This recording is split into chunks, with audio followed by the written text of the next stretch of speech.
Bismillah. Assalamualaikum warahmatullahi wabarakatuh.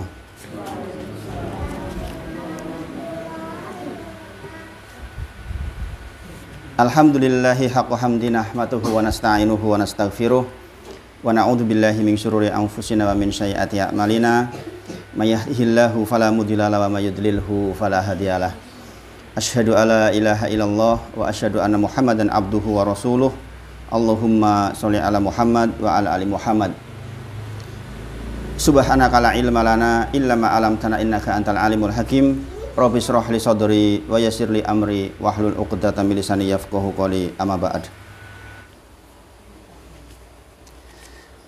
Bapak Ibu sedaya, kita bersyukur kepada Allah atas semua nikmat yang Allah titipkan kepada kita. Kita berdoa kepada Allah mudah-mudahan diberi taufik oleh Allah agar setiap nikmat menjadi wasilah untuk kita semakin bertakwa kepada Allah Subhanahu wa taala.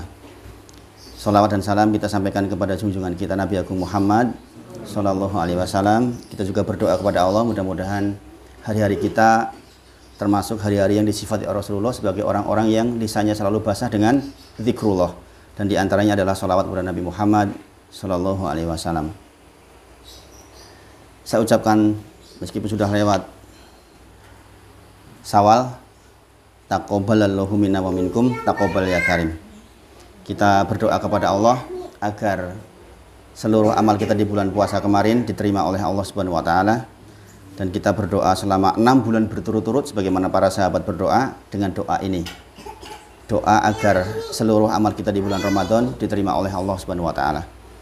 Nanti di bulan ke-6 masuk bulan ke-7 kita doanya untuk minta kembali ditemukan dengan bulan Ramadan berikutnya. Ini fikih yang dicontohkan oleh para sahabat yang bisa kita amalkan insya Allah. Kembali kita insya Allah membahas kajian bacaan kitab Ushul Salasah. Saya membuka rekaman kembali yang dulu terakhir. Insya Allah sudah sampai masih di bab muqaddimah yang pertama, di bagian yang mengamalkannya. Dulu terakhir kita membahas tentang mengamalkannya. Bapak Ibu, kita sedang membahas kitab Ushul Salasah, yaitu tentang 3 landasan pokok yang siapapun yang belajar agama baik di kelas SMP, SMA atau sampai kuliah sekalipun, sesungguhnya pembahasan tidak keluar dari 3 bab ini, yaitu kita mengenal Allah, kita mengenal agama kita dengan dalil-dalilnya, dan kita mengenal Nabi kita Muhammad Sallallahu Alaihi Wasallam. Jadi insya Allah setelah kita menamatkan kitab Ushul Salasah, setidaknya untuk bab akidah kita sudah mengerti dasar-dasarnya. Ini penting Bapak Ibu sedaya, tentang pembekalan untuk akidah. Anak-anak kita mendengar seperti ini insya Allah penting buat mereka insya Allah. Meskipun mungkin terlihat tidak mendengar, tapi sesungguhnya anak-anak itu insya Allah mendengarkan dengan baik insya Allah. Ketika nanti dewasa, ketika ada soal-soal, dia akan kembali ke pengetahuan ketika waktu masih kecil.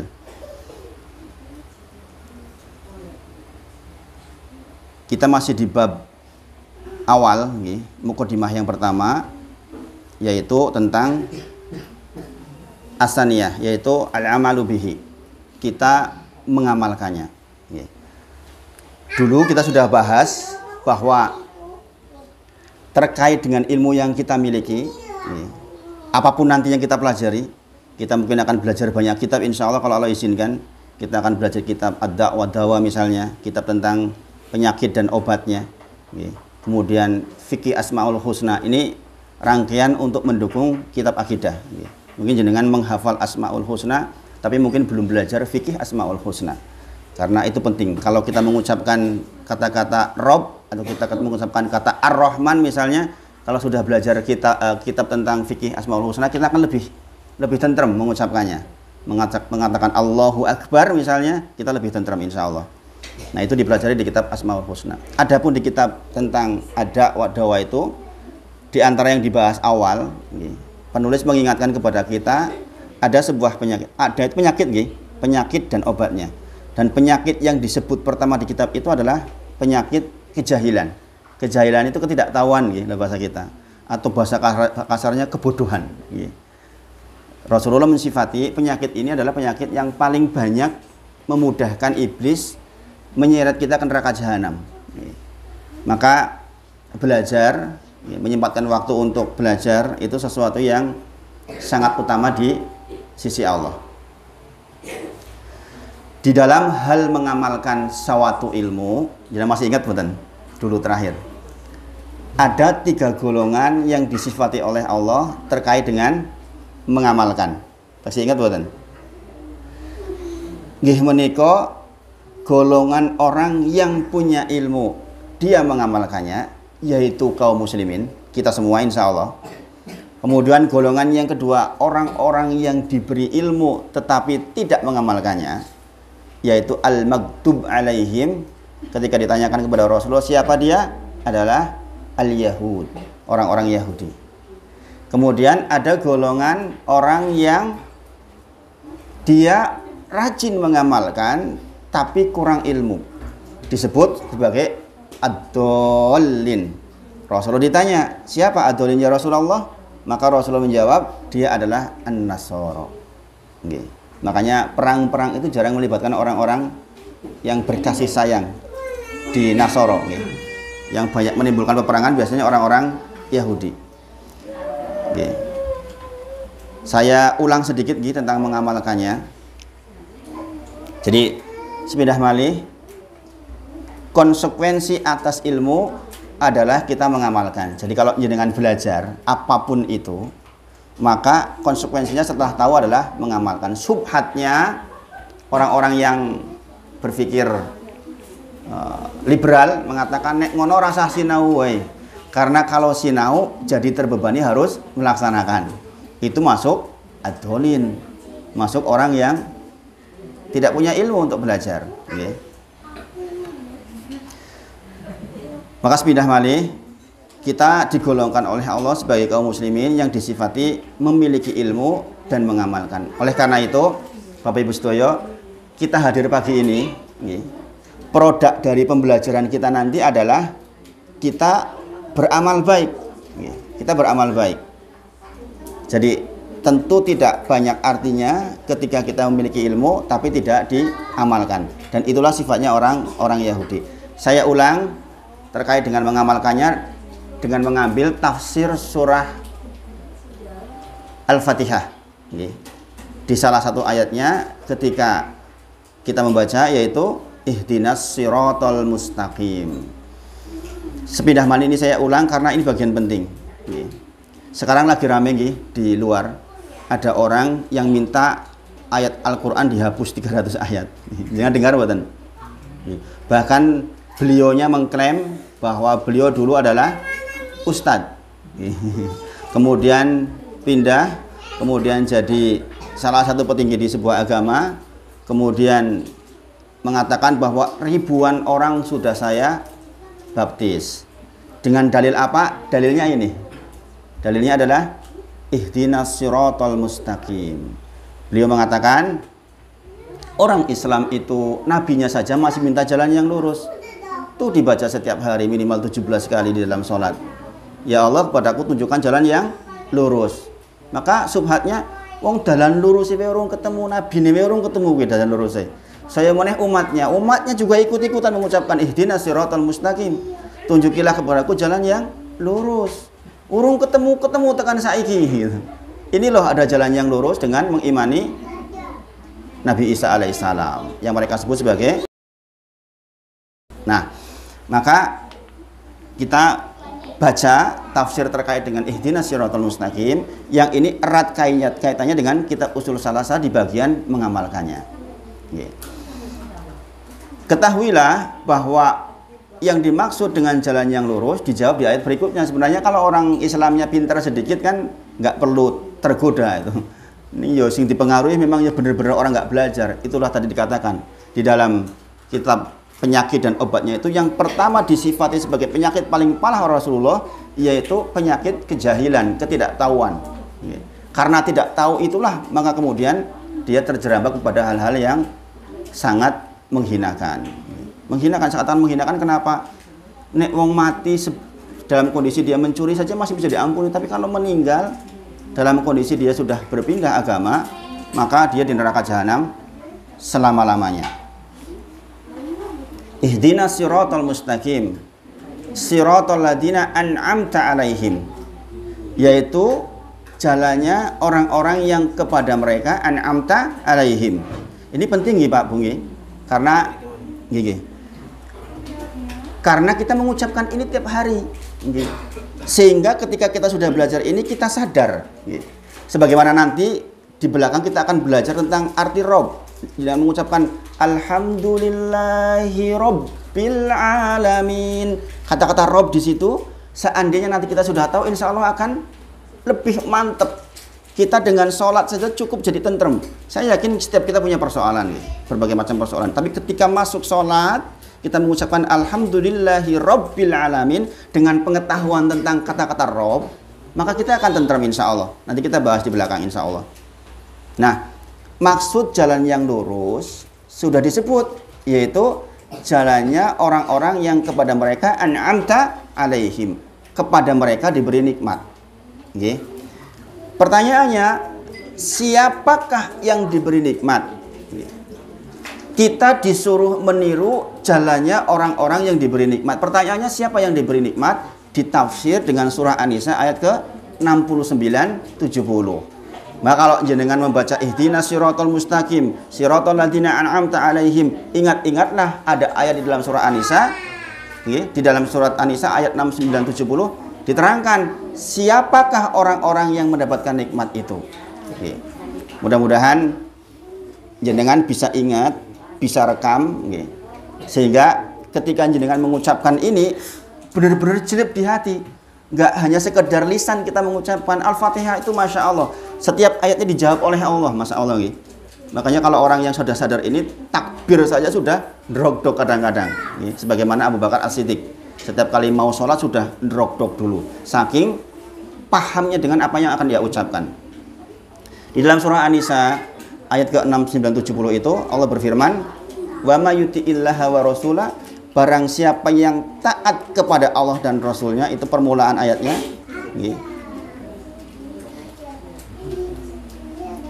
Barang siapa yang taat kepada Allah dan Rasulnya, maka mereka adalah orang-orang yang ma'alladina an'amallahu alaihim. Maka orang inilah yang yang akan bersama. Ma'a itu bersama artinya, bersama dengan orang-orang yang kepadanya diberi nikmat. Nyambung dengan yang tadi, ihdinas siratal mustaqim, siratal ladzina an'amta alaihim, yaitu orang-orang yang diberi nikmat. Di An-Nisa dikatakan wa may yuti'illaha wa rasulah, siapa yang taat kepada Allah dan Rasulnya, ulaika ma'alladzina an'amallahu alaihim. Sama bahasanya, maka orang-orang ini yang taat kepada Allah dan Rasulnya ini akan bersama dengan orang-orang yang diberi nikmat. Siapa pertanyaannya beri nikmat? Di akhir ayat dikatakan minan nabiyyin wasiddiqin wasyuhada wasolihin. Berarti Bapak Ibu, kalau kita mengucapkan ihdinas siratal mustaqim, kita sedang minta diberi jalan sebagaimana jalannya para nabi, para siddiqin, para syuhada, para solihin. Itu maksudnya. Ini mahfumnya berarti seseorang yang mengucapkan ihdinas siratal mustaqim podo karo kenali mereka. Kenali para nabi sejarahnya, kenali para siddiqin, kenali para syuhada, kenali sifat-sifat orang soleh. Karena itu yang kita minta tiap hari 17 kali. Yang dengan itu insya Allah kita akan dijaga kualitas la ilaha illallah. Yang dengan itu pula kita akan meninggal dengan la ilaha illallah, dibangkitkan dengan la ilaha illallah, dan kita masuk surga atas izin Allah dengan ucapan la ilaha illallah. Sangat dipahami sampai di sini, Nah, kemudian ihdinas siratal mustaqim, siratal ladzina an'amta alaihim, ghairil maghdubi alaihim waladdallin. Ayat terakhir ini menerangkan, yaitu bukan jalannya orang-orang yang al-maghdub alaihim, yaitu orang-orang yang dimurkai oleh Allah. Jadi kita sedang minta jalan yang bukan jalannya orang-orang yang dimurkai oleh Allah. Rasulullah ditanya, siapa al-maghdub alaihim? Jawabannya adalah al-yahud. Apa sifat mereka? Sifat mereka adalah orang-orang yang diberi ilmu oleh Allah, dibukakan khasanah ilmu yang sampai hari ini pun bahkan ilmu dunia pun mereka yang menguasai, pesawat yang bikin mereka gitu. Sekarang hampir seluruh unsur-unsur teknologi di dunia ini semuanya mereka yang punya lisensinya, nyebar di mana-mana gitu. Tetapi mereka berusaha dengan ilmunya itu mengingkari perintah Allah. Sebagai contoh, yang seringkali dijadikan sebagai contoh adalah ketika mereka dilarang untuk tidak mengambil ikan di hari Sabtu. Ini hukum, berarti kan syariat. Seperti misalnya kita disuruh puasa, kita tidak berzina dan sebagainya. Di dalam syariat mereka diantaranya tidak boleh mengambil ikan hari Sabtu. Itu kan pengetahuan. Sudah diberitahu, sudah tahu ada larangan dari Allah, tidak boleh mengambil ikan di hari Sabtu. Allah goda, hari Sabtu itu ikan muncul ke permukaan. Maka apa yang mereka lakukan? Mereka pasang perangkap di hari Jumat, diambilnya hari Minggu. Ini namanya apa? Ngakal-akali hukum. Contoh, kalau kasusnya kita, nek kambing jumlahnya harus tertentu sekian baru dizakati. Sampai haul 1 tahun, menjelang setahun didol disik loro, ben ora memenuhi nisabnya. Jadi enggak zakat. Itu namanya ngakal-ngakali itu. Dan demikianlah sifatnya mereka. Jadi kalau kita sudah mempunyai pengetahuan kemudian kita ngakal-ngakali agar kita tidak melaksanakan hukum, itulah sifat orang al-maghdub alaihim, orang-orang Yahudi. Adapun orang-orang yang sesat, yaitu ad-dhalin, ya mereka orang-orang yang dia rajin melaksanakan ibadat tapi tidak punya dasar ilmu. Jadi kan bisa perhatikan, bayangkan, katanya tokoh, masa ia mengatakan hapus tuh 300 ayat, punya ilmu nggak kayak gitu? Itu ulamanya mereka loh. Sebegitu, dalam tanda kutip, sebegitu bodohnya. Na'udzubillah ya. Dan sekarang di YouTube berkembang, bertengkar antara mereka luar biasa. Yang pertengkaran seperti anak kecil, nggak terjadi di dalam kaum muslimin insya Allah. Kalau ada perselisihan antar ustadz misalnya, perbedaan pendapat, nggak mungkin sampai seperti itu. Okay. Nah, ini terjadi, Masya Allah. Allah membuktikan bahwa memang betapa bodohnya mereka. Nah, demikian juga kaum muslimin, kalau ada kaum muslimin melakukan sebuah ibadah yang tanpa dasar ilmu, maka itulah sifat mereka, yaitu ad-dhalin, yang kita meminta kepada Allah untuk dihindarkan dari itu. Oke. Ingat, Rasulullah bersabda, man amila amalan, barang siapa mengamalkan suatu amalan, laisa, tidak ada perintah atasnya, fahuwa rodun, maka tertolak. Bayangkan, kita capek melaksanakan sebuah ibadah, ini ngerasa ketompokan rugi banget. Contoh di mereka, jadi juga tentu saja pernah mendengar, kalau yang mendalami agama itu maka tidak boleh menikah, misalnya, itu kan berlebihan. Gini bang, mereka melakukan yang dianggap baik, tapi tanpa ilmu, sehingga apa? Diterima atau tidak itu? Enggak diterima. Maka kita belajar ini dalam rangka untuk mengilmui. Yang dengan mengilmu itu kita akan mengamalkan ilmunya. Sampai di sini insya Allah bab tentang mengamalkannya saya dipahami nggih? Saya dipahami nggih? Jadi kalau terkait dengan masalah mengamalkan suatu ilmu, ingat-ingatlah tentang tafsir ihdinas siratal mustaqim sampai selesai. Mudah-mudahan dengan punya ilmu ini jenengan tidak lagi terganggu oleh orang-orang yang mengatakan itu loh orang Islam kasihan sampai hari ini masih minta jalan yang lurus, enggak ketemu. Sangat dipahami ya? Dan kalau misalnya nanti di kampung, di tempat jenengan berasal, mungkin ada misionaris yang menyampaikan seperti itu, jenengan bisa kasih pengertian, ya? Karena ini tidak sedikit, ya? Para asat itu tahu betul daerah-daerah mana yang diserang untuk berubah. Ya. Salah satunya yang Pak Sumadi cerita itu di Wonosari kan banyak sekali kisah seperti itu, Masya Allah. Nah Bapak Ibu sedaya, kita melanjutkan di bab yang mendakwahkannya, yaitu ad-da'watu ilaihi, di bagian yang as-salisah, yang ketiga. Kita mendakwahkannya. Bapak Ibu sedaya, kita belajar sedikit-sedikit, mudah-mudahan jenengan sakit meresapi. Saya tidak akan membahas terlalu banyak karena di pengalaman saya ngaji, khususnya bagi orang-orang tua, itu ternyata kalau dipepet dengan beberapa sub materi dalam satu pertemuan biasanya sok bingung. Maka saya berusaha menyampaikan sedikit tapi mudah-mudahan segera dipahami. Konsekuensi atas ilmu dan amal adalah dakwah. Jadi masih ingat dulu I'lam rahimakallahu annahu yajibu. Masih ingat? Ketika kita baca pertama, I'lam, ketahuilah, semoga Allah merahmatimu, annahu, sesungguhnya, yajibu, wajib. Jadi hukumnya wajib buat kita ketika kita sudah berilmu dan mengamalkannya, maka memberitahukannya kepada orang lain. Sekali dipahami? Sekali dipahami nggih? Jadi aruh-aruh kebaikan itu kita wajibkan, diwajibkan. Jangan sampai begini. Kita sudah merasakan nikmatnya melaksanakan sholat malam misalnya. Ini belum terjadi kepada orang-orang yang tidak sholat malam. Maka katakan kepada mereka tentang fikih sholat malam. Tentu saja tidak mengatakan aku sholat wengi loh, aku rajin banget, enggak begitu tentunya ini. Tapi sampaikan tentang betapa nikmatnya orang yang sudah bisa melaksanakan sholat malam. Atau misalnya nikmatnya sedekah. Ini kan tidak mudah, sebagaimana saya sampaikan kemarin di bulan Ramadan. As-sodaqoh itu burhan, sodaqoh itu bukti keimanan. Tidaklah dikatakan soleh seseorang kecuali dia orang yang rajin sodaqoh. Ini saya bukan Yusuf Mansur yang ngajak sodaqoh begitu, bukan. Ini masih sodaqoh secara umum, bukan sodaqoh ke saya, bukan. Kemana saja sodaqoh, kemana saja sodaqoh. Orang yang sudah biasa sodako kan pasti merasakan nikmat dari efek sodako, itu pasti, nggak mungkin nggak. Maka itu juga sampaikan ke orang lain juga. Sangat dipahami, gitu.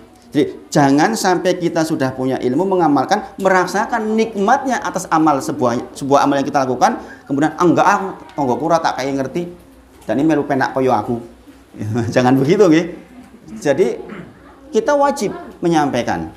Nah, Bapak Ibu Saudara, sekali lagi, konsekuensi atas ilmu dan amal adalah menyampaikan.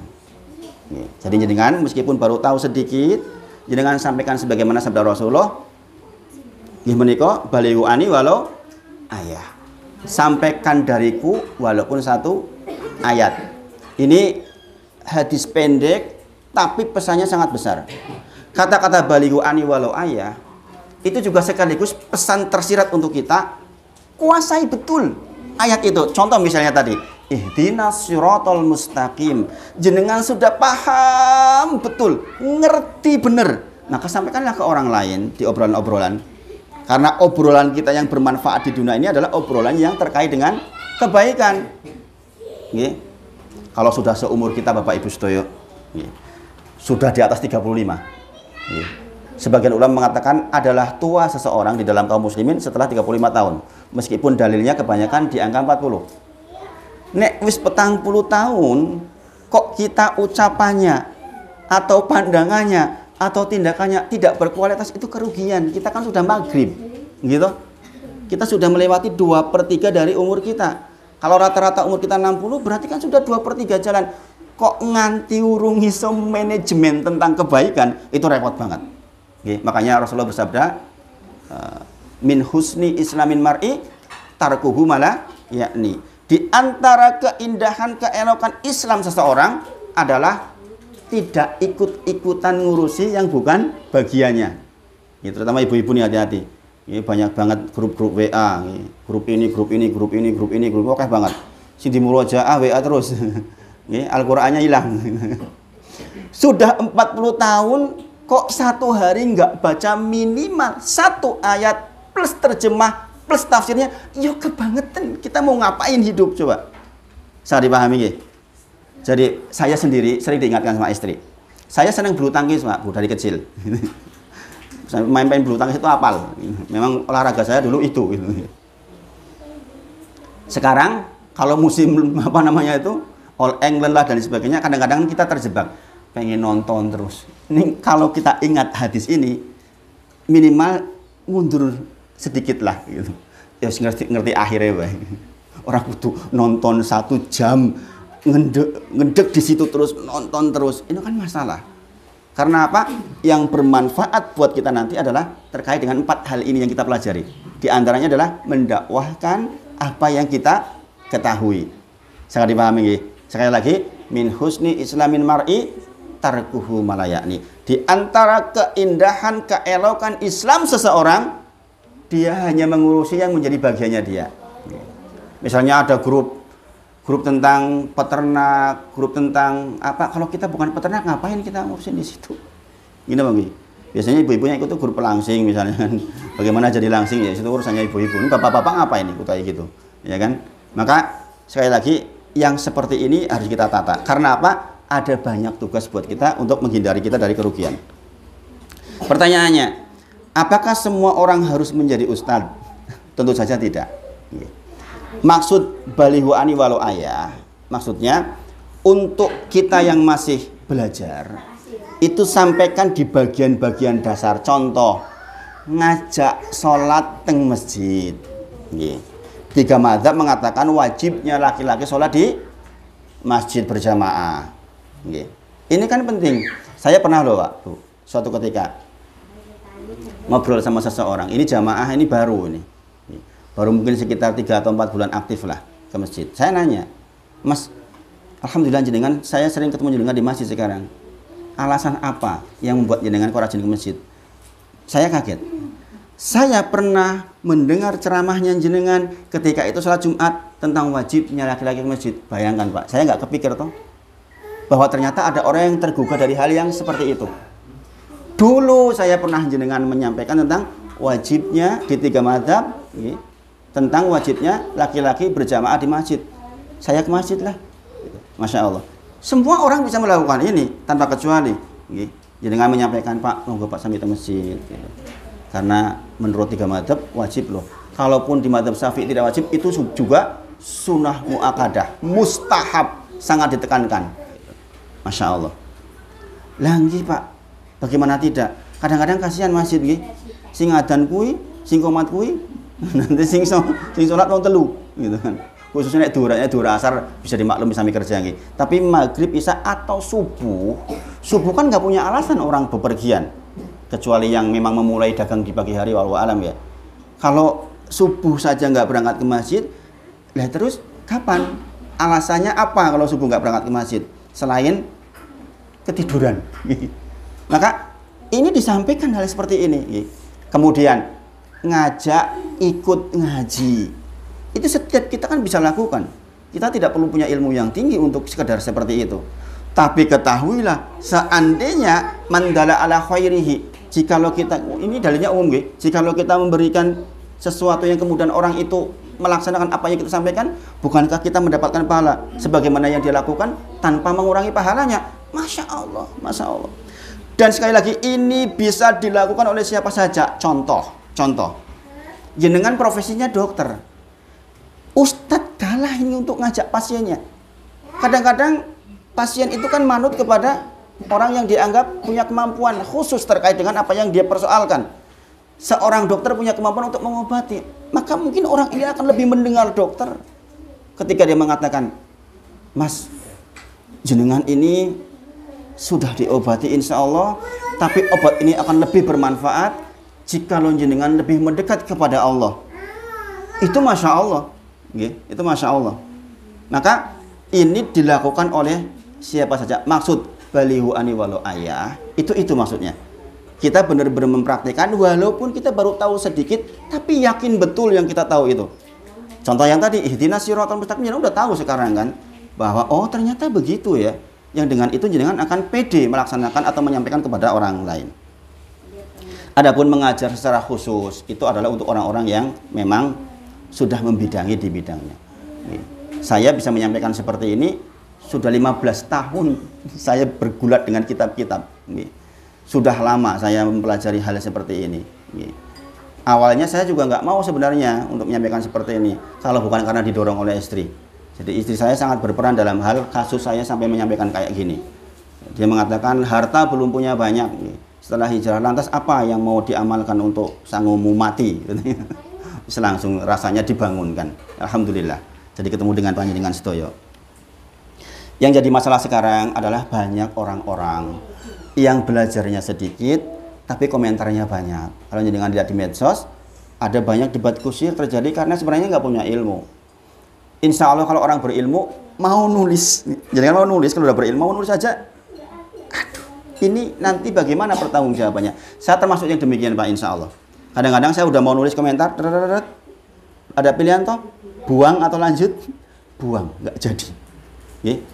Ada orang yang dengan PD-nya kemudian menulis komentar, saya pakai nama bodong, bukan pakai nama aku sendiri, biarin aja. Dikiranya Allah nggak tahu itu. Kalau kita pakai nama ganti nama itu, Allah tuh tahu. Maka sekali lagi hindari itu. Pastikan setiap perkataan dan perbuatan kita itu terukur. Ini Allah cinta dan ridho tidak? Ini sesuai dengan perintah Allah atau tidak? Kalau enggak, sudahlah nggak jadi. Saya kalau sudah nonton video bulu tangkis misalnya, udah 10 menit itu, udah mikir, ya Allah, 10 menit dibuang. Mungkin bisa baca 1 ayat, 2 ayat. Adakah di ruangan ini yang sudah khatam Quran beserta terjemahnya? Ada belum? Khatam Quran mungkin sudah, ya. Tapi khatam Quran beserta terjemahnya ada yang sudah selesai? Ada? Mungkin sedikit, ya. Saya berprasangka baik, insya Allah ada. Bapak Ibu rajin-rajin, insya Allah. Kalau sudah beserta terjemahnya, adakah yang sudah selesai beserta tafsirnya? Tafsir yang paling mudah, tafsir Kemenak saja. Pernah nggak jenengan membaca suratul Fatihah, kemudian dibaca artinya, kemudian dibaca tafsir Kemenak, syukur-syukur tafsir Jalalain, syukur-syukur tafsir Ibnu Katsir, syukur-syukur tafsir As-Sa'di. Pernah seperti itu? Kalau kita yang seperti itu saja, yang jelas-jelas ya. Dzalikal kitab la raiba fihi hudalil muttaqin. Inilah kitab, tidak ada kebengkokan, keraguan di dalamnya, petunjuk bagi orang bertakwa. Kita paham betul ini bahwa Al-Qur'an itu petunjuk bagi kita. Pertanyaannya, kalau kita sudah akui sebagai petunjuk, sudahkah kita memahami? Mungkin saja sebagian besar kita belum. Lah kok sempet-sempetnya umur 40 tahun lewat nonton-nonton yang nggak penting. Sekali lagi, min husni islamin mar'i tarkuhu malayan. Ini saya install bentuk penjenengan. Di antara keindahan dan keelokan Islam seseorang, tidak ikut-ikutan ngurusi yang bukan menjadi keahliannya. Maka daripada hilang setengah jam seperti itu, ya kita baca awal surat Al-Baqarah 5 ayat, kemudian dibaca terjemahnya, dibaca tafsirnya, sehingga kalau saya menyampaikan ayat, jenengan langsung nyambung. Oh, itu di sana asbab nusulnya begini loh. Masya Allah, Masya Allah. Dan banyak kisah di dalam Al-Quran yang bisa kita ceritakan kepada anak-anak kita. Nggak usah SpongeBob dan lain-lain ya, yang tidak ada moralnya. Banyak sekali kisah-kisahnya, insya Allah. Bapak Ibu sedaya, berikutnya adalah yang keempat, nggih menika ar-rabi'atu, di dalam kitabnya masih di halaman 1 nggih. Ar-rabi'atu yang keempat, as-sabru 'alal adafi.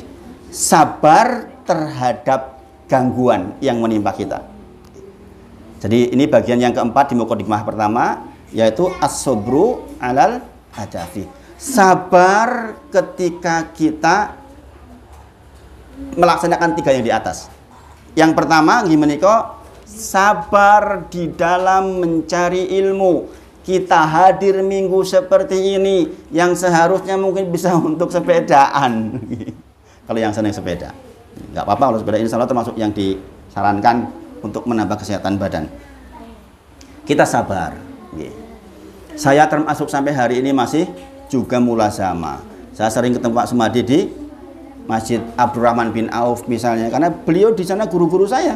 Ketika di Mahat, Ustadz Romlan, Ustadz semua yang di sana lah, Hafizullah Ta'ala, itu guru-guru saya dulu di Mahat. Maka sampai hari ini pun saya termasuk yang menyempatkan waktu untuk belajar. Jadi jangan hanya mengajar, kita juga belajar. Nah, terkait dengan pembelajaran, kita harus sabar. Imam Az-Zuhri berkata, rahimahullah ta'ala, ingat-ingat ini Bapak Ibu sedaya. Ini bagian penting, ini asar yang penting.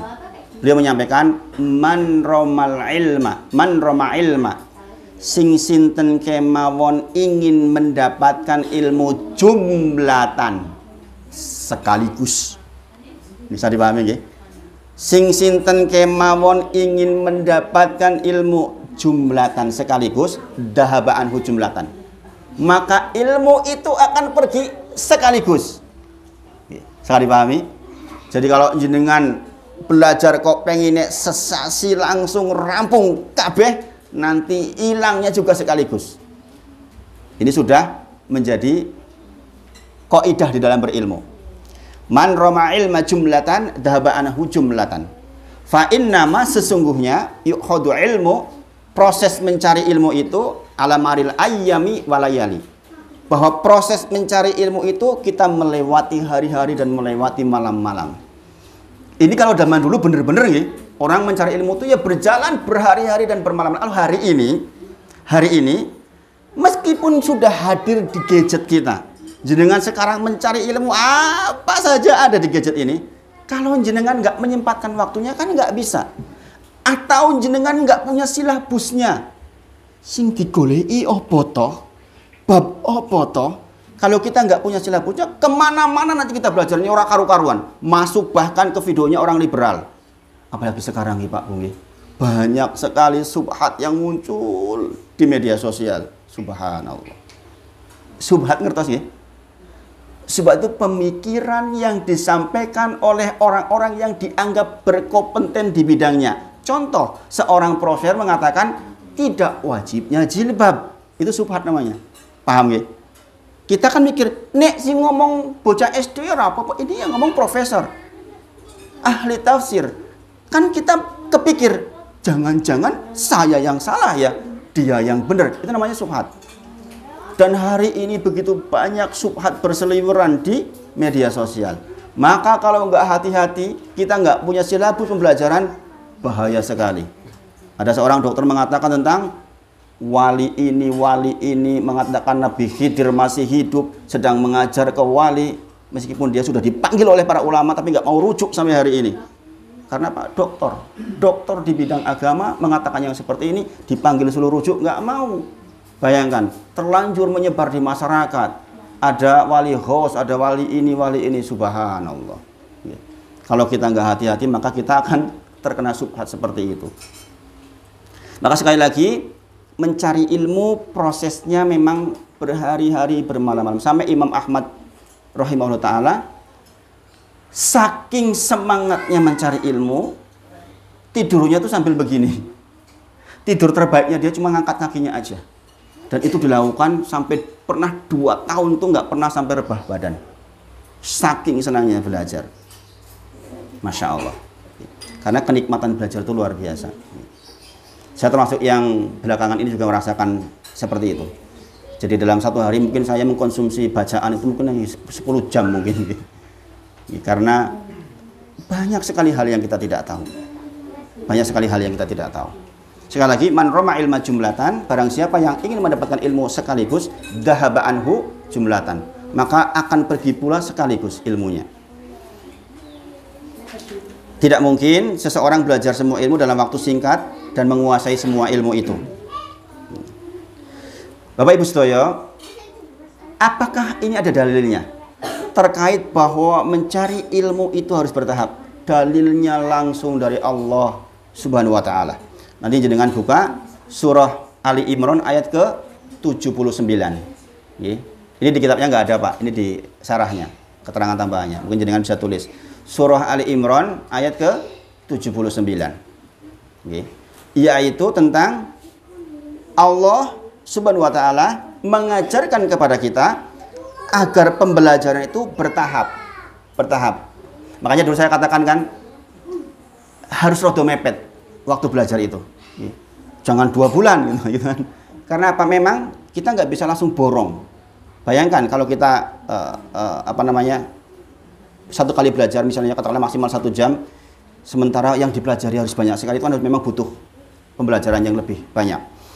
Allah berfirman, walakin kunu, akan tetapi seharusnya kalian robbaniyin, harus menjadi robbaniyin. Robbaniyin itu pengabdi-pengabdinya Allah, bima kuntum tu'alimunal kitab wa bima kuntum tadrusun. Surah Ali Imran ayat ke berapa? 79. Sebaiknya seharusnya akan tetapi kalian seharusnya menjadi rabbaniyin karena engkau belajar tentang kitab dan mengajarkannya. Karena engkau mengajarkan dan membaca kitab dan mempelajarinya. Nah, Al-Imam Bukhari rahimahullah ta'ala, maksud kata rabbaniyin di situ di tafsir, wa yuqal, Imam Bukhari mengatakan ar-rabbaniyin alladzi adalah orang-orang yang yurabbin nas, mengajarkan kepada manusia bisigori ilmi qoblal kibarihi, yaitu mengajarkan kepada manusia belajar tentang ilmu dari yang kecil-kecil sebelum yang besar-besar. Makanya kalau kita belajar kitab hadis, jangan langsung ke Bulughul Maram, jangan langsung ke Umdatul Ahkam. Belajar dulu hadis arba'in yang 42 itu. Innamal a'malu binniyat wa innamal likulli imri'in man nawa. Pertama begitu, tentang bab niat. 42 hadis dulu dikuasai. Kalau kemudian kita meninggal, ternyata kita sudah menguasai 42 hadis itu lumayan. Ada hadis dhaif yang mengatakan seseorang yang menghafal, menguasai, memahami 40 hadis, dia akan dibangkitkan dengan para fuqaha. Fuqaha itu ahli ilmu. Masya Allah, meskipun ini dhaif tapi dipakai karena untuk fadhail amal. Maka bertahap, jangan langsung Umdatul Ahkam nanti mau puyeng. Sedikit demi sedikit dari kitab yang kecil dulu. Sebagaimana kitab akidah kita belajar usul salasah dulu ini sebelum ke kitab tauhid, ke usul sita, ke qawaidul arba dan lain-lain. Mungkin di sini saya sampaikan usul salasah tok dulu. Nanti kita berikutnya kalau kita masih punya waktu, kita punya umur, insya Allah kitabul jami, kemudian dawa-dawa itu tadi, tentang penyakit dan obatnya, tentang akhlak dan adab, supaya dapat semuanya maksudnya. Karena sebenarnya akidah nanti detailnya kan di kitab tauhid, detail gitu, sampai persoalan tiwalah, persoalan kita menggantungkan apa namanya, jimat, bukan jimat, mungkin nganggapnya bukan jimat, rajah misalnya ditempel di sini, bolehkah, hukumnya seperti apa itu di kitab tauhid dipelajarinya. Di sini tidak dipelajari, tapi dasar-dasarnya kita dapat di kitab usul salasah insya Allah. Jadi Rabbanin itu memang nas dari Allah. Jadi belajar bertahap dari yang kecil itu memang perintahnya Allah, bukan karena diada-adakan oleh manusia. Di sini dikatakan, penulisnya mengatakan demikianlah cara menuntut ilmu yang benar dengan bertahap. Kemudian niat mencari ilmu harus benar. Dulu udah pernah saya sampaikan. Niat mencari ilmu harus benar. Imam Ahmad rahimahullah ta'ala berkata, tolabul ilmi afdalul a'mal liman sohat niyatuhu. Jadi dengan datang seperti ini, duduk, ini diperhatikan betul. Mencari ilmu, duduk di majelis, mendengarkan ustadz menyampaikan adalah afdalul amal, amal yang agung di sisi Allah. Liman, untuk siapa? Sohat niyatuhu, yang benar niatnya. Sama-sama duduk jenengan di sini, apa niat panjenengan? Maka ditanyakan oleh muridnya, ya Imam Ahmad, lantas kaifiah niat yang benar itu bagaimana? Imam Ahmad menjawab, yaitu niatnya agar kita semakin tawadu dan menghilangkan kebodohan kita. Bahasa Arabnya kejahilan, bahasa kitanya kebodohan. Tujuan jenengan belajar ini agar semakin tawadu. Ingat Bapak Ibu Saudara, ingat banget, ini penting sekali nih. Di antara jenengan tawadu itu begini misalnya, wa ma khalaqtul jinna wal insa illa liya'budun. Tidaklah kita diciptakan, diadakan di bumi ini kecuali untuk liya'buduni. Kata kunci di ayat itu adalah liya'buduni. Ini di situ siapa? Ini di situ adalah Allah. Tidaklah kalian aku ciptakan kecuali untuk beribadah kepadaku. Ku-nya ku siapa? Ku Allah.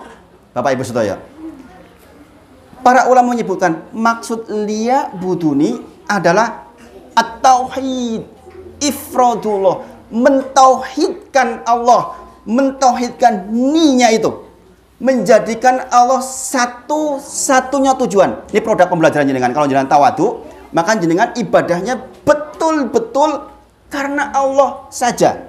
Maka Bapak Ibu Sedoyo, saya termasuk yang ngeprint ayat ini. Saya tempel dulu waktu awal-awal belajar. Kenapa? Supaya setiap saya keluar rumah baca.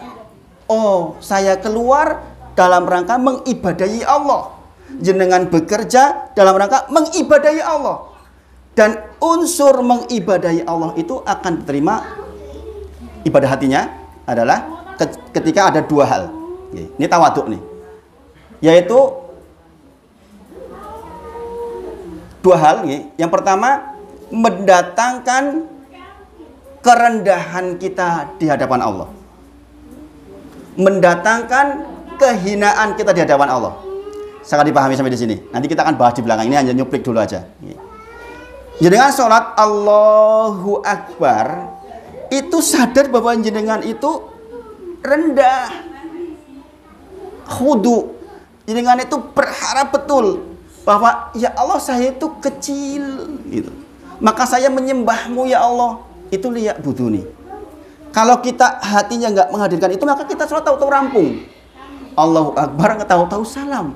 Iki mau bar sholat topo toh. Maka produk dari pembelajaran agar tawadu. Di antara tawadu jenengan merasa sangat berkebutuhan, sehingga kualitas pembicaraan kita, kualitas liya'buduninya itu menjadi benar-benar bagus di sisi Allah. Yang kedua, menghilangkan kejahilan. Jadi kita belajar seperti ini bukan untuk mendebat orang lain, bukan. Kadang-kadang kita baru tahu sedikit, kemudian kita ngobrol panjang, akhirnya berdebat. Nggak ada ujungnya, na'udzubillah. 7.47, sampai jam berapa? Jam 8, nggih? Sampai jam 8, nggih? Taksi kiat toh? Taksi kiat, insya Allah. Pengajian yang lain itu pada subuh saya. Pada subuh itu rata-rata sekitar 40-an menit sampai suruk. Ini di sini termasuk yang panjang insya Allah. Jadi sekali lagi, betulkan niat panjenengan. Niat jenengan duduk seperti ini adalah tawadu dan menghilangkan kejahilan. Tidak lebih dari itu. Kemudian, pertama tadi sabar dalam apa? Sabar dalam mencari ilmu. Niatnya harus betul. Kemudian sabar di dalam beramal. Bapak Ibu Sedoyo, sabar itu di dalam agama kita ada 3 tingkatan. Selama ini mungkin kita memahami sabar itu hanya terkait dengan sing ora penak-penak. Kena musibah, ya sabar. Sakit, ya sabar. Sing lenang pecicilan ibu-ibu, ya sabar. Suami istrinya cerewet banget, sabar. Gitu kan? Itu sabar tingkat ke-3. Sabar yang paling rendah justru di syariat. Sabar tertinggi adalah sabar di dalam ketaatan. Contoh, jenengan kan punya hak untuk bangun atau tidak sholat malam. Sopo ingin ini jenengan? Nggak ada yang ingin itu untuk taat atau tidak. Jenengan ke masjid atau tidak, sholat berjamaah atau tidak, nggak ada yang komplain. Gini apa nggih? Maka seseorang yang bersabar menahan dirinya, kemudian dia menjadi taat kepada Allah, itu sabar paling tinggi. Sabar di dalam ketaatan. Yang kedua, sabar di dalam menjauhi maksiat. Contoh terbaiknya adalah Nabi Yusuf alaihissalam. Bayangkan, Nabi Yusuf itu diajak, mohon maaf, berzina oleh orang yang punya jabatan, istrinya pejabat, dikenal sangat cantik, jauh dari tempat tinggalnya. Orang-orang kadang-kadang mau berbuat buruk di tempat tinggalnya kan isin karo tanggone. Nek adoh nang Australia jenengan, rano sing weruh kok. Yusuf itu jauh tempatnya. Kemudian sudah ditutup, ruangannya sudah dikunci. Dikatakan dalam Al-Quran bahwa Yusuf pun sudah punya minat sebenarnya. Tapi kemudian apa? Dia memilih takut kepada Allah. Itu sabar tingkatan yang kedua. Sabar di dalam menjauhi maksiat. Maka kisah Nabi Yusuf bacalah, Masya Allah, luar biasa. Nek ra nangis yo kebangetan, luar biasa.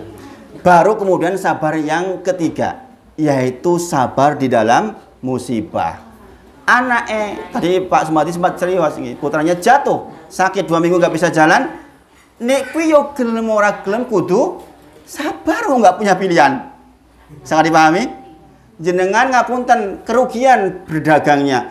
Lah yo gelem ora gelem kudu sabar. Memang pilihan kita cuma satu, sabar tok. Sangat dipahami? Maka ini sabar dengan kualitas paling rendah sebenarnya. Kadang-kadang kita mengatakan, sabar aku nak musibah. Iki sabar paling rendah itu. Sabar yang lebih tinggi lagi menjauhi maksiat, lebih tinggi lagi di dalam ketaatan. Sangat dipahami. Nah, terkait dengan amal soleh, terkait dengan sabar dalam beramal, itu sabar di dalam tingkatan pertama. Maka pastikan kita mudah-mudahan termasuk orang-orang yang diberi taufik oleh Allah untuk kita bisa taat. Masya Allah, Pak. Bisa taat itu nikmat yang luar biasa. Al-Imam Hasan Al-Basri rahimahullah ta'ala mengatakan, di antara pahala untuk orang yang beribadah adalah ibadah berikutnya. Seseorang yang puasanya diterima, insya Allah akan dimudahkan dengan puasa berikutnya. Orang yang sholatnya khusyuk, insya Allah akan mendapatkan pahala, di antaranya adalah sholat berikutnya. Kok yo gampang, ora abot melaksanakan ibadah itu lagi. Masya Allah. Makanya ada orang yang kok bisa sholat sampai 300 rakaat, bahkan mungkin 1000 rakaat. Kok bisa ya? Karena itu tadi. Saya lagi, sabar itu gampang dikondok, prakteknya berat, harus disadari. Kemudian yang terakhir, sabar di dalam berdakwah, sabar ketika menyampaikan. Bapak Ibu sedoyo, tidaklah ditugaskan kepada para rasul kecuali hanya disuruh menyampaikan dengan jelas, dengan terang benderang. Maka saya pun meniru. Saya berusaha sekuat tenaga saya menyampaikan dengan jelas, tapi tentang hidayah Allah yang punya kuasa.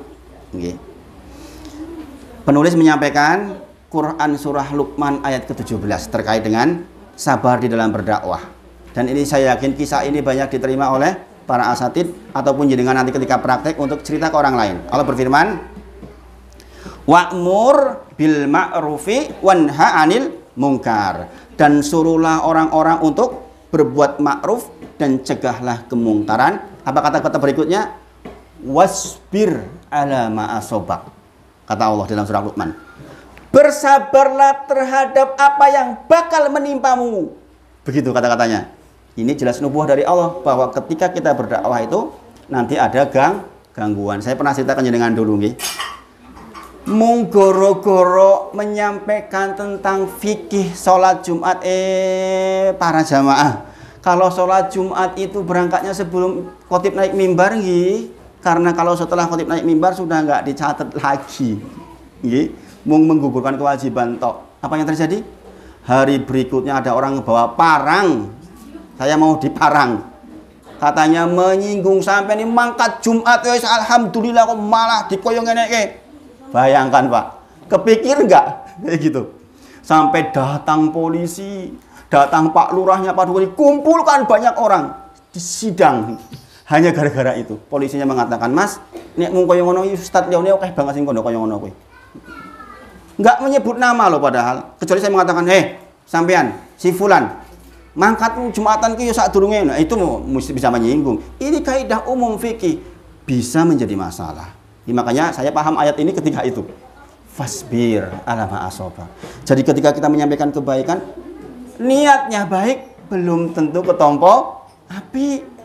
Lah wong tak kondoni api-api Bu, gini jebule iki. Pak, kayak iki mau lho tak kondoni malah adene nesu-nesu karo aku. Pernah ngalami seperti itu? Ya, itu memang sudah ada nubuahnya dari Allah Subhanahu wa taala. Di dalam surah Luqman ayat ke-17. Kata Allah, "Inna dzalika min azmil umur." Yang demikian itu termasuk hal yang penting untuk dipahami. Jadi kalau mungkin ada saudara panjenengan yang tersesat jalan akidahnya. Sekarang kan lagi rame hijrahnya orang-orang Islam jamaah. Selama 2 tahun terakhir ini kan banyak yang keluar, saya jadi banyak tahu tentang mereka. Akidahnya mereka bagaimana. Ternyata halal darahnya, halal hartanya, misalnya seperti itu. Na'udzubillah. Kalau ada keluarga jenengan yang seperti itu, jenengan kan harus mendakwai, menyampaikan akidah yang benar. Enggak begitu loh, Islam itu enggak takfiri, enggak mengkafir-kafirkan orang. Semua kaum muslim itu insya Allah masuk surga karena punya la ilaha illallah. Saya termasuk dai yang sangat menghargai golongan manapun sepanjang punya la ilaha illallah. Karena apa? Allah cinta dengan la ilaha illallah. Ngapain kita ribut? Nggih. Persoalan bid'ah iya, tetapi di dalam kita menghargai sama kaum muslimin, sepanjang masih punya la ilaha illallah, yakin tetap masuk surga. Walaupun sebagian mungkin mampir di neraka dulu, dikumbah. Nggih. Kita mudah-mudahan termasuk yang bablas langsung. Insya Allah dengan berkat akidah yang kita pelajari, insya Allah termasuk orang-orang yang langsung ke surganya Allah Subhanahu wa taala. Kemudian terakhir penulis menyampaikan keempat perkara di atas, yaitu ilmu, kemudian mengamalkan, mendakwahkan, sabar di atasnya, dirangkum oleh Allah di dalam surah Al-Asr. Wal asr innal insana lafi khusrin illa alladziina amanu wa amilus solihati wa tawassaw bil haqqi wa tawassaw bis sabr. Gitu. Nah, ini pembahasan tentang mukadimah pertama, bahwa ternyata kalau kita ingin keluar dari khusar itu bagaimana khusar? Bukan rugi, tapi kita tenggelam di dalam kerugian. Para ulama menyifatinya begitu. Khusar itu kita itu rugi dari atas, dari bawah, dari kanan, dari kiri, pokoknya tenggelam dalam kerugian. Untuk keluar dari itu, lakukan 4 hal tadi. Oke. Maka dikatakan apa? Yajibu. Annahu yajibu. Wajiblah buat kita untuk berilmu, mengamalkannya, mendakwahkannya, sabar di atasnya. Dengan itu kita keluar dari khusar, keluar dari kerugian. Asalnya manusia itu rugi, Bapak Ibu Saudara. Makanya ini bagian pertama kita melakukan ini. Jadi kan sedang belajar ini, mengilmui. Insya Allah, Allah izinkan kita keluar dari kerugian. Siapakah yang selamat dari kerugian yang meliputi dari segala sisi itu? Kalau ditanya begitu bagaimana? Bapak Ibu, sinten tiang ingkang keluar dari kerugian itu? Nggih menika orang yang keluar dari melakukan 4 hal. Ini diingat-ingat. Ini diingat-ingat. Oleh karenanya Abu Madinah Ad-Darimi berkata, ini contoh pengamalannya para sahabat. Kana rajulani, ada 2 orang zaman dahulu min ashabi Muhammad sallallahu alaihi wasallam, dari sahabatnya Nabi Muhammad sallallahu alaihi wasallam. Ida takoya, ini Bapak Ibu sahabat praktek ini, jika mereka bertemu, 2 orang ini bertemu, apa yang dilakukan? Suma aroda an yaftariko, kemudian mereka akan berpisah. Maka faqara'a ahaduhuma, salah satu di antara mereka berkata, apa kata-katanya? Membaca surah Al-Asr sampai selesai. Wal asr innal insana lafi khusr sampai selesai. Baru kemudian mengucapkan salam perpisahan. Saya dipraktekkan buatan. Nek jenengan ngobrol dengan teman panjenengan, dengan tangga panjenengan, mau kondur jenengan mengingatkan wal asr innal insana lafi khusr.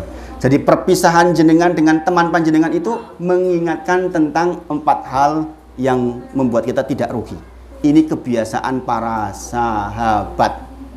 Kana rajulani min ashabi Muhammadin sallallahu alaihi wasallam, adalah kebiasaan 2 orang di antara sahabat Nabi ketika bertemu, dia mengucap, kemudian akan berpisah mengucapkan surat Al-Asr.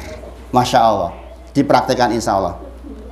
Maka di akhir mukadimah ini dikatakan adalah lauma anzalallahu hujatan ala khalqihi ila hadhihi surah lakafathum. Perkataan siapa? Imam Syafi'i di kitabnya nggih. Seandainya Allah hanya menurunkan surat ini saja, lakafathum, cukup bagi Allah. Maksudnya bagaimana? Di dalam 4 hal ini terkandung perintah untuk belajar, yang dengan belajar kita punya ilmu, keluar dari kerugian, mengamalkan, mendakwahkan, bersabar, itu pun lengkap. Jenengan itu masuk surga dengan itu maksudnya. Saya dipahami nggih? Saya dipahami. Maka lakafathum, kata Imam Syafi'i. Lau seandainya Allah hanya menurunkan hujah surat ini tok, lakafatun, pun cukup buat Allah untuk menjadi hujah. Nah, ini pertemuan kita pagi ini, insya Allah kita selesai di mukadimah pertama. Nanti pertemuan berikutnya di mukadimah yang kedua. insya Allah. Mudah-mudahan Allah izinkan kita punya umur, kemudian diberi kesehatan, dan diberi kelonggaran waktu, diberi konsentrasi insya Allah. Saya akhiri dengan kafaratul majelis, nanti ditutup lagi monggo oleh Pak Sumadi. Subhanakallahumma wa bihamdika asyhadu alla ilaha illa anta astaghfiruka wa atubu ilaik. Wa akhiru da'wana alhamdulillahirabbil alamin. Assalamualaikum warahmatullahi wabarakatuh.